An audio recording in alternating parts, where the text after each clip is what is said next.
Zero का fractional part क्या होगा, जीरो। और जीरो से लेके 1 के बीच में कोई भी नंबर ले लो वो तो पॉजिटिव है। 0.4 ले लो तो 0.4 का फ्रैक्शनल पार्ट क्या हो जाएगा, 0.4 का फ्रैक्शनल पार्ट। अच्छा, उससे भी पहले मैंने फ्रैक्शनल पार्ट का डेफिनेशन शायद तुम लोग को यहाँ पे 1 सेकंड के लिए एक्सप्लेन कर देता हूँ। फ्रैक्शनल पार्ट को मैंने क्या बोला, नंबर में से ना उसके इंटीग्रल पार्ट को हटा दो। तो फ्रैक्शनल पार्ट किसके इक्वल होता है, x minus greatest integer x for all x belongs to r। तो ये फ्रैक्शनल पार्ट का डेफिनेशन हो गया, रट जाना। नंबर मैंने क्या बोला, किसी भी नंबर x का फ्रैक्शनल पार्ट किसके इक्वल होगा, नंबर x में से उसके इंटीग्रल पार्ट को हटा दो तो फ्रैक्शनल पार्ट आ जाएगा। इसी को तुम क्या करो, ये जो इंटीग्रल पार्ट ऑफ x है ना उसको तुम यहाँ पे इसके राइट हैंड साइड पे ले जाओ। तो x क्या हो जाएगा, fractional part plus integral part is equal to number हो जाएगा। तो मैंने क्या बोला कि कोई किसी भी नंबर को तुम कैसे लिख सकते हो, integral part plus fractional part में। और फ्रैक्शनल पार्ट कैसे किसी नंबर का निकाल सकते हो, नंबर में से इंटीग्रल पार्ट हटा दो तो फ्रैक्शनल पार्ट आ जाएगा। समझ गए ना, इस x को इधर ले जाओ तो x is equal to fractional part plus integral part हो जाएगा। और फ्रैक्शनल पार्ट कैसे हुआ, नंबर माइनस इंटीग्रल पार्ट। ठीक है, यहां मैंने लिख रखा है, इसको मैंने एक्सप्लेन नहीं किया था। समझ में आ रही है बात, ये क्या हो गया हमारा, x is equal to integral part plus fractional part. अब आ जाते हैं इस पे। अगर मैंने क्या बोला कि x अगर मैं 0 से 1 के बीच में लूं, इंक्लूडिंग 0 एक्सक्लूडिंग 1, तो उसका फ्रैक्शनल पार्ट क्या होगा, उसका फ्रैक्शनल पार्ट 0 होगा। 0.1 ले लो, गलत बोल रहा हूं, फ्रैक्शनल पार्ट क्या होगा, फ्रैक्शनल पार्ट क्या हो जाएगा उसका, अगर मैं कोई भी नंबर ले लूं 0 से लेके 1 के बीच में, तो उसका फ्रैक्शनल पार्ट क्या हो जाएगा, उसका fractional part same number x हो जाएगा। अगर तुम x उठाते हो ना, 0. मान लो 1 उठा लिया, तो 0.1 का फ्रैक्शनल पार्ट क्या हो जाएगा, 0.1। अगर तुमने ले लिया 0.9, 0 से 1 के बीच में नंबर है ना 0.9, तो 0.9 का अगर तुमने फ्रैक्शनल पार्ट लिया तो क्या हो जाएगा 0.9। 0.5 का अगर तुमने फ्रैक्शनल पार्ट लिया तो क्या हो जाएगा 0.5। 0 का फ्रैक्शनल पार्ट लिया तो क्या हो जाएगा 0। तो अगर मैं बोल रहा हूं कि 0 से 1 के बीच में इंक्लूडिंग 0 तुम किसी भी नंबर का फ्रैक्शनल पार्ट लेते हो तो वो किसके इक्वल होता है, x के। तो ये किसके इक्वल लिया मैंने, y के। तो y is equal to x आ गया ना। मैं बता रहा हूं ये कर्व कैसे बन रहा है। तो मैंने क्या किया कि मैंने यहां से ये y is equal to x जो है ना लाइन ड्रॉ कर दिया, ठीक है। बट ये y is equal to x आ गया, बट इसमें x कहां से कहां तक है, चलो पहले अभी एक बार देख लेते हैं, उसके बाद अभी ग्राफ इसको फिर से ड्रॉ करते हैं। अगर तुमने x लिया ना, बिलोंग्स टू 1 से लेके 2 के बीच में लिया, कोई भी लिया, मान लो कि अगर तुमने 1.2 ले लिया तो 1.2 का फ्रैक्शनल पार्ट क्या हो जाएगा, 1.2 का फ्रैक्शनल पार्ट हो जाएगा, implies fractional part of x क्या हो जाएगा, बताओ। अगर हमने मान लो कि नंबर 1.2 लिया तो 1.2 का फ्रैक्शनल पार्ट क्या हो जाएगा, ये हो जाएगा 0.2 हो जाएगा ना। तो इसके फ्रैक्शनल पार्ट को तुम कैसे लिख सकते हो, x जो नंबर है ना,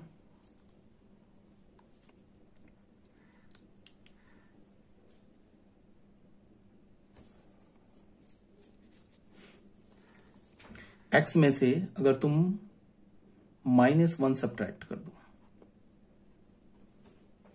तो उसका क्या आ जाएगा, फ्रैक्शनल पार्ट आ जाएगा। कैसे, अगर तुमने x का वैल्यू लिया ना कि x किसके रेंज में होना चाहिए, 1 से लेके 2 के बीच में होना चाहिए।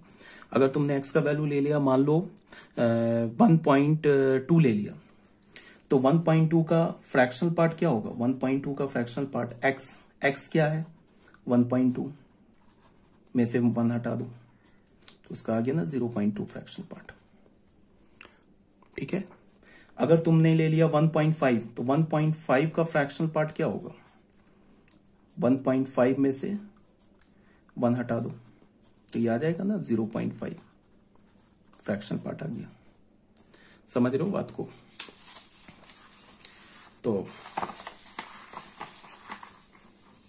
अगर मैंने बोला ना कि अब x बिलोंग्स टू 2 से लेके 3 के बीच में हो, तो इसका फ्रैक्शनल पार्ट क्या हो जाएगा? इसका फ्रैक्शनल पार्ट हो जाएगा x -2।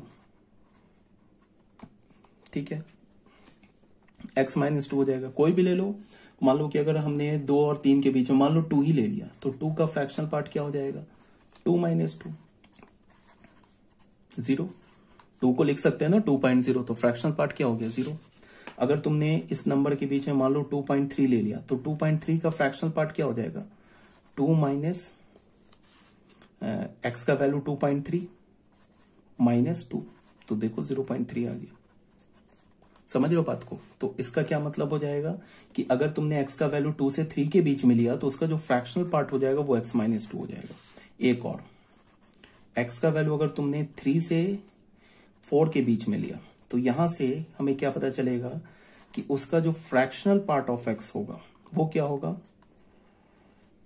बोलो, x -3 हो जाएगा।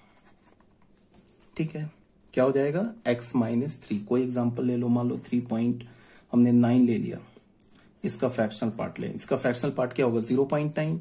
तो यहां से इसका फ्रैक्शनल पार्ट क्या हो जाएगा? 3.9 में से 3 हटा दो, तो ये हो जाएगा 0.9। ठीक है, अब अगर हमने x का वैल्यू -1 से 0 के बीच में लिया, तो इससे हमें क्या पता चल रहा है कि इसका जो फ्रैक्शनल x है पार्ट हो जाएगा वो क्या हो जाएगा? x + 1। ये हो जाएगा इसका फ्रैक्शनल पार्ट। कोई भी एग्जांपल ले लो, मान लो कि अगर हमने लिया 0.9 का फ्रैक्शनल पार्ट। ठीक है, तो 0.9 का फ्रैक्शनल पार्ट क्या हो जाएगा?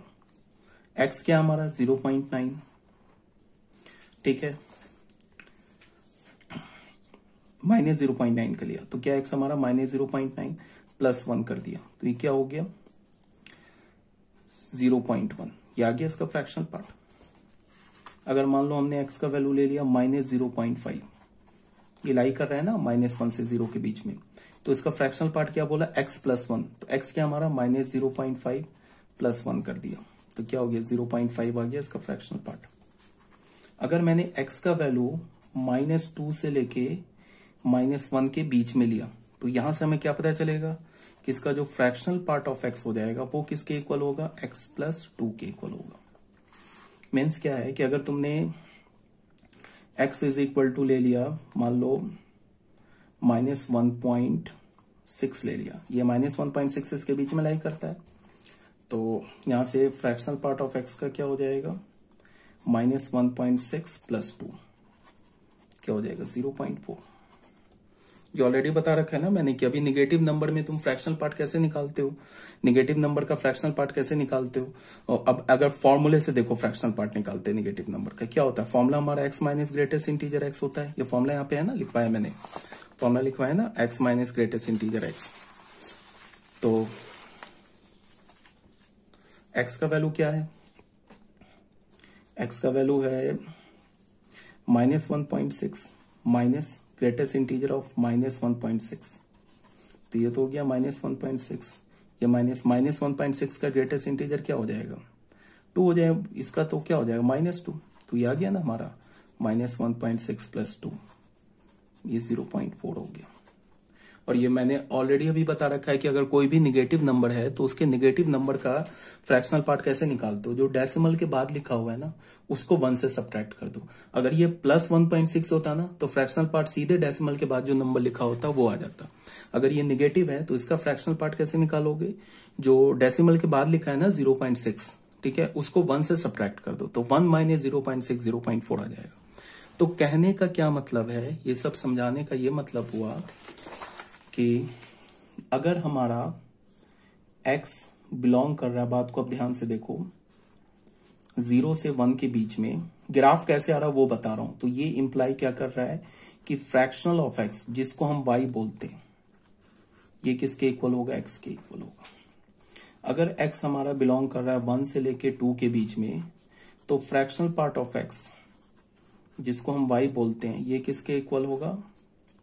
x + 1 के।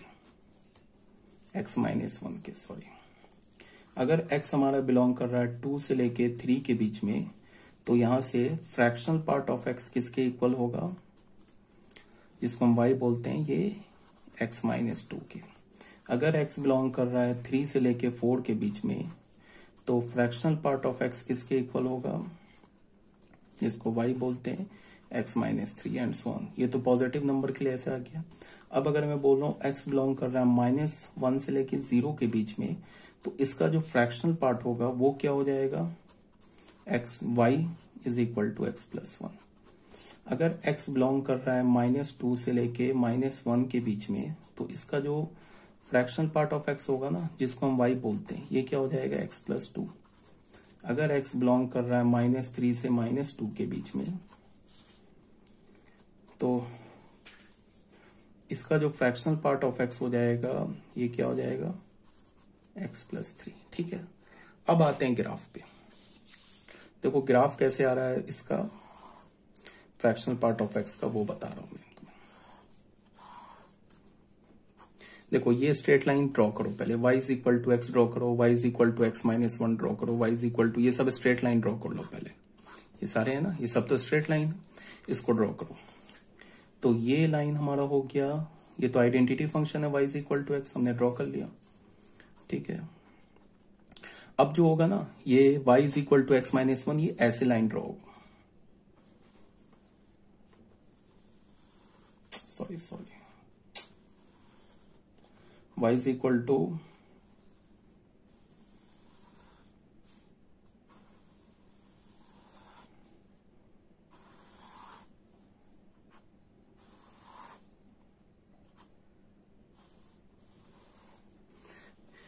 ये पॉइंट हो गया 0, इस पॉइंट का कोऑर्डिनेट 1,0, इस पॉइंट का कोऑर्डिनेट क्या होगा, इस पॉइंट का कोऑर्डिनेट -1,0।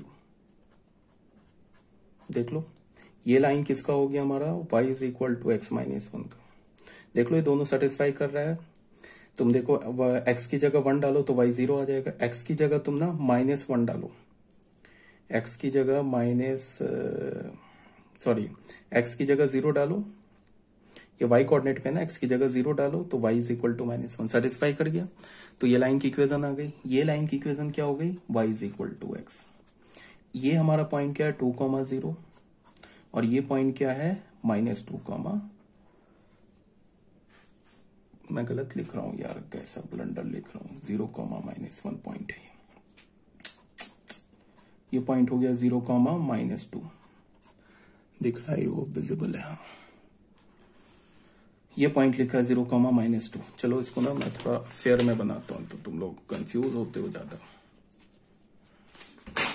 इतना समझाने के बावजूद ना बच्चे जो कुछ होंगे वो कॉल करते ही रहेंगे, बोलेंगे नहीं समझ में आया, नहीं समझ में आया। एक बार फिर से ना अच्छे से बनाते हैं, या ऐसे बनाते हैं, ज्यादा सही समझ में आए।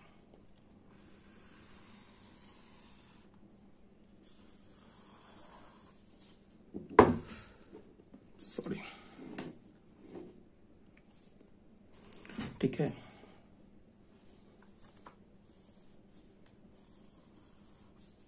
ये line y is equal to x, एक पैरेलल लाइन ड्रॉ कर रहा हूं मैं यहाँ पे,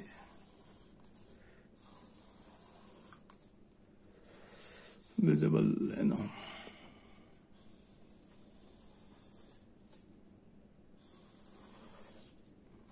ठीक है, ऐसे मैं ड्रॉ कर रहा हूं। ये सब इतना एक्सप्लेनेशन क्यों कर रहा हूं, ये सिर्फ ग्राफ को समझाने के लिए। तुम्हें इतना दिमाग लगा ग्राफ में इतना नहीं ड्रॉ करना है, सिर्फ तुम्हें ग्राफ रट जाना है। ठीक है, कोई सोच रहा होगा कि ये सब इतना करना होगा ग्राफ ड्रॉ करने से पहले, तो ग्राफ ड्रॉ करने से पहले इतना नहीं करना है, सिर्फ तुम्हें ग्राफ रटना है। ये तो बस समझाने के पॉइंट ऑफ व्यू से मैं कर रहा हूँ। ये लाइन क्या है हमारा, y is equal to x, ठीक है, विजिबल है। ठीक है, ये पॉइंट क्या हमारा 1,0, और ये पॉइंट क्या है, x कोऑर्डिनेट 0,-1। ये पॉइंट क्या हमारा 2,0, और ये पॉइंट क्या हमारा 0,-2। ये पॉइंट क्या हमारा 3,0, ये पॉइंट क्या हमारा 0,-3। ठीक है, ये पॉइंट क्या हमारा -1, 0 और ये पॉइंट क्या है 0, 1। ये पॉइंट क्या है हमारा -2, 0 और ये पॉइंट क्या हमारा 0, 2। ठीक है, अब ये लाइन 0, -3, इस लाइन को तो मैंने y = x बोल दिया, इस लाइन को मैंने बोला y = x - 1, इस लाइन को मैंने क्या बोला y = x - 2, इस लाइन को क्या बोला y = x - 3। ऐसे करके इस लाइन को इधर बढ़ाते जाओगे और ये लाइन क्या हो जाएगा y = x + 1, ये लाइन क्या हो जाएगा y = x + 2। एक और लाइन ड्रॉ करोगे यहां से ऐसे करके, तो ये लाइन की इक्वेशन क्या हो जाएगी y = x + 3। अच्छा, एक बात 11th के बच्चों को समझा रहा हूँ, ठीक है, अगर समझ में आता है तो ठीक है, नहीं आता है छोड़ देना। अगर हम किसी भी कर्व को ना बिना रोटेट किए हुए राइट साइड में शिफ्ट करें, मतलब ऐसे कर्व है तो ऐसे ऐसे ना करे, ऐसे कर्व है ना तो बिना रोटेट किए या तो ऐसे शिफ्ट करे या तो ऐसे शिफ्ट करे।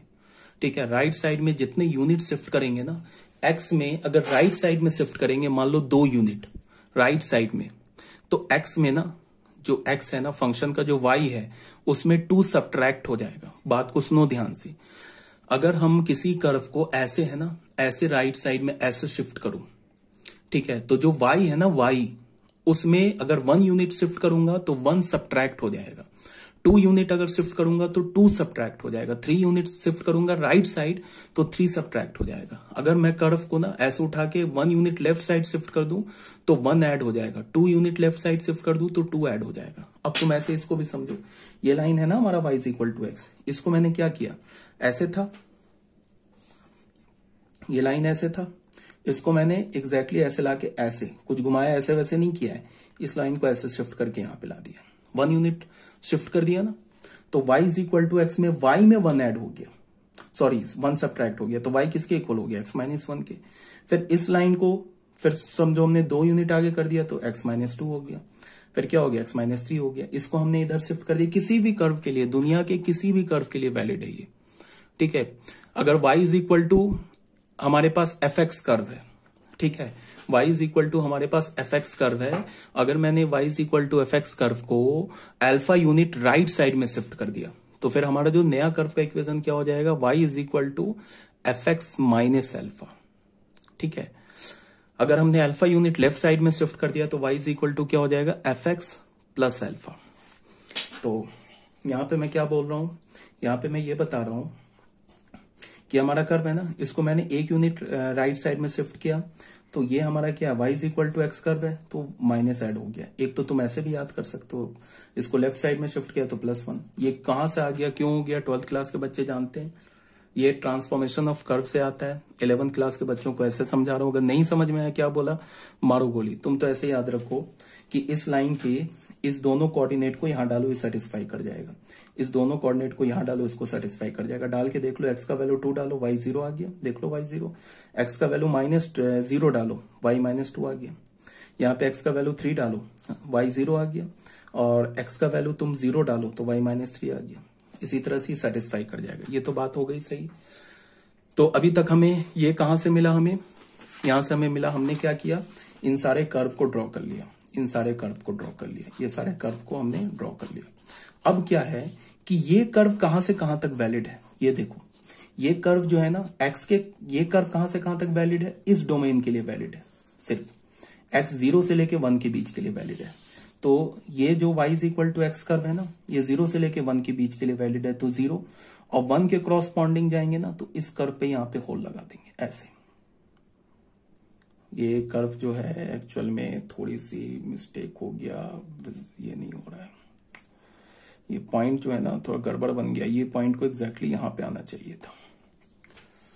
तुम लोग अभी भी कंफ्यूज कर जाओगे अगर मैं इसको सही नहीं करूंगा ना। ये जो पॉइंट है ना, ये तो मैंने रफ डायग्राम ड्रॉ किया ना, ये पॉइंट एग्जैक्टली इसके ऊपर आना चाहिए, मतलब ये कर्व है ना, ये ऐसे जाना चाहिए था ये कर्व को। मान लो ये कर्व ऐसे ही जा रहा है ना, तो जब ये जाता ना तो ये एग्जैक्टली 0,1 के आगे यहां पे आएगा, ये कर्व नहीं है,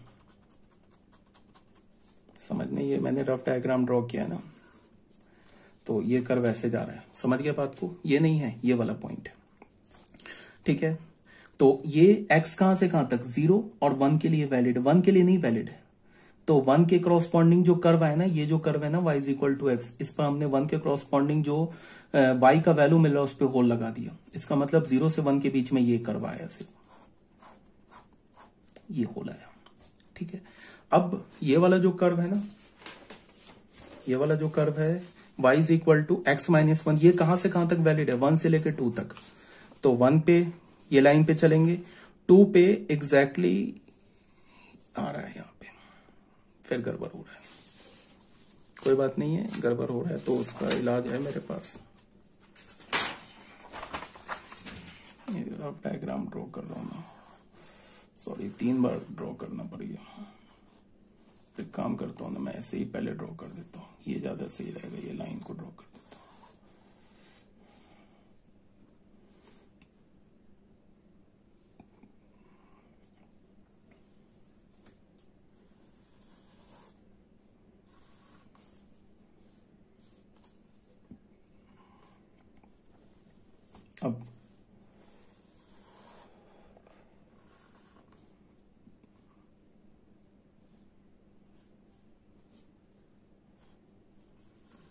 अब गड़बड़ नहीं होगा तो तुम लोग कंफ्यूज कर जाओगे, नहीं तो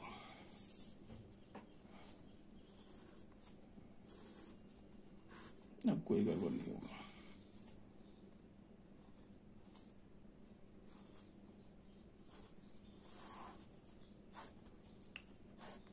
अब नहीं गड़बड़ होगा। ये लाइन क्या हो गया हमारा, y is equal to x. ये लाइन क्या हो गया, y is equal to x minus 1। ये लाइन क्या हो गया, y is equal to x minus 2। ये लाइन क्या हो गया, y is equal to x plus 1। ये लाइन क्या हो गया, y is equal to x plus 2। ये लाइन क्या हो गया, y is equal to x plus 3। ठीक है, और ये हो गया ओरिजिन। ठीक है, ऐसे करके तुम आगे यहाँ पे ऐसे करके बना सकते हो, एक और लाइन बना सकते हो। यहाँ पे ये पॉइंट क्या हो गया 1, ये क्या हो गया 2, ये क्या हो गया 3। इसको 1,0 2,0 भी लिख सकते हो। ये -1, ये -2, ये -3, ये हमारा 1, ये भी 1, ये ऊपर जाके यहाँ पे 2, ये -1, ये -2, ये -3। अब सुनो ध्यान से, ये लाइन कहां से कहां तक वैलिड है, y is equal to x. यहां से देखो y is equal to x कहां से कहां तक वैलिड है। सिर्फ डोमेन क्या होना चाहिए, 0 से लेके 1 के बीच में। देखो 0 से 1 के बीच में होना चाहिए, तो 0 पे तो है, और 1 पर एग्जैक्टली जाके हमने होल कर दिया इस कर्व पर। तो इस कर्व का ये वाला पार्ट हमारे किसी काम का नहीं है, और इसके ऊपर वाला पार्ट हमारे किसी काम का नहीं है, बिकॉज डोमेन हमने कहां से कहां तक लिया, 0 से 1 के बीच में लिया। तो ये कर्व आया फाइनल 0 से 1 के बीच में। ठीक है, अब 1 से लेके 2 तक, 1 से 1 भी इंक्लूडेड है, 2 इंक्लूडेड नहीं है, तो 2 के क्रॉसपॉन्डिंग ग्राफ पे जाके ऐसे होल बना दिया।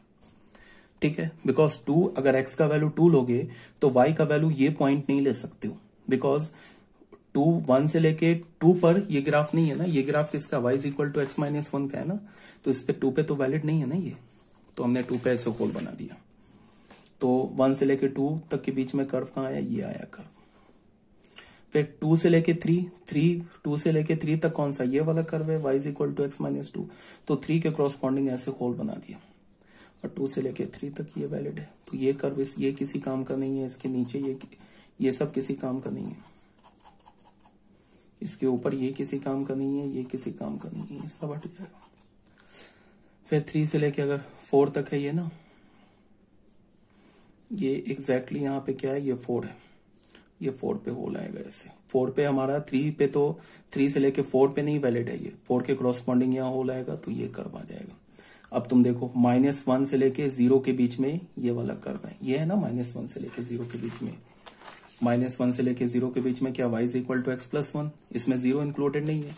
ठीक है, तो यहाँ पे एक होल बना दिया 0 के क्रॉसपॉन्डिंग। अगर ये होल नहीं बनाओ ना, तो इसका क्या मतलब हो जाएगा कि 0 पर फंक्शन का वैल्यू क्या हो जाएगा, 0,1, तो गलत हो जाएगा ना। 0 पर तो 0 का फ्रैक्शनल पार्ट तो 0 है ना, यहाँ पे होल बना। इसी तरह ग्राफ ऐसे चलेगा, यहाँ पे ये बना दिया, यहाँ पे ये बना दिया, तो तो ये मैंने तुम्हें बताया कि ये फ्रैक्शनल पार्ट का ग्राफ आ रहा है, कैसे फ्रैक्शनल पार्ट के ग्राफ को तुम बना रहे हो। अब इतनी मेहनत हमें नहीं करनी है, ये जो मैंने तुम लोगों को बताया ना, तुम्हें इतनी मेहनत नहीं करनी है, तुम्हें तो बस याद क्या रखना है वो बता रहा हूं। एफ आर से आर, ठीक है, डिफाइन क्या किया, y is equal to f x. इसको लिखने का क्या मतलब हो गया, फ्रैक्शनल पार्ट ऑफ x, इसे हम फ्रैक्शनल पार्ट ऑफ x बोलते हैं, ऐसे लिखा। ये किसके इक्वल होता है, number minus integral part of x, ठीक है। तो ये फ्रैक्शनल पार्ट किसके इक्वल होता है, number minus integral part of x। तो कोई भी नंबर किसके इक्वल हो जाएगा, इंटीग्रल पार्ट, ये fractional part plus integral part. तुम्हें ये सब याद रखना है जो अभी बताया जा रहा है, ठीक है। और इसका फॉर्मूला क्या होगा, ये फॉर्मूला कह रहा हूं, ग्राफ क्या होगा, ग्राफ सिंपल याद रखना है ऐसे। एक हमने ऐसे लाइन बना दिया पहले, ये लाइन जो है ये ग्राफ का पार्ट नहीं है, इस पॉइंट का कोऑर्डिनेट क्या हो गया 0,1। एक लाइन ऐसे, यहाँ पे होल, इसके नीचे, ये भी पार्ट नहीं है ग्राफ का, ये होल। इसको बस अलाइन करने के लिए ना ग्राफ को ये मैं ले रहा हूं, यहाँ पे होल, ये ऐसे।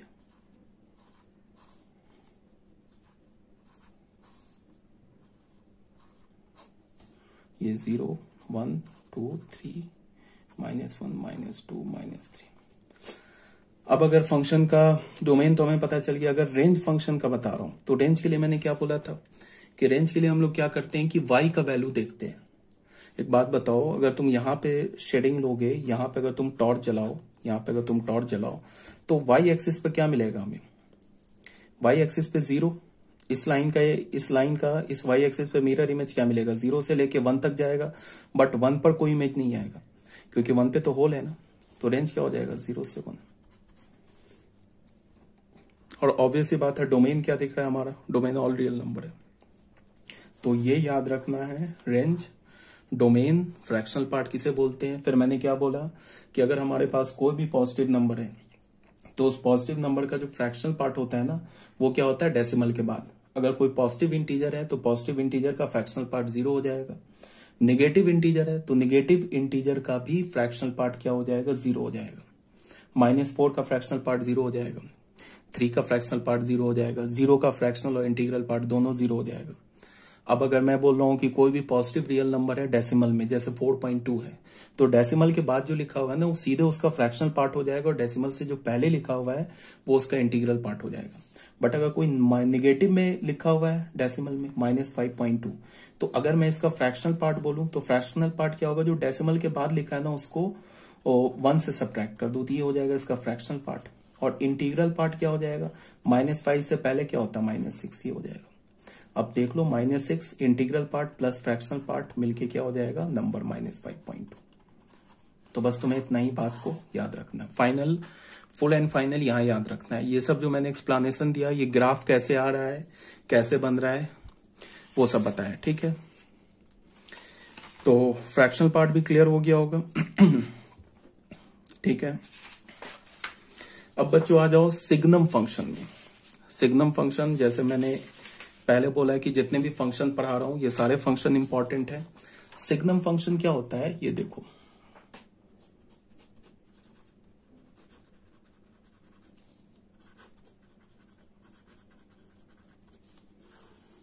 सिग्नम फंक्शन को हम कैसे डिफाइन करते हैं। सबसे पहले फंक्शन जो होता है वो ऑल रियल नंबर से ऑल रियल नंबर में होता है। तो अगर मैं डोमेन बोलूं तो डोमेन तो हमें पहले ही पता चल गया, ऑल रियल नंबर।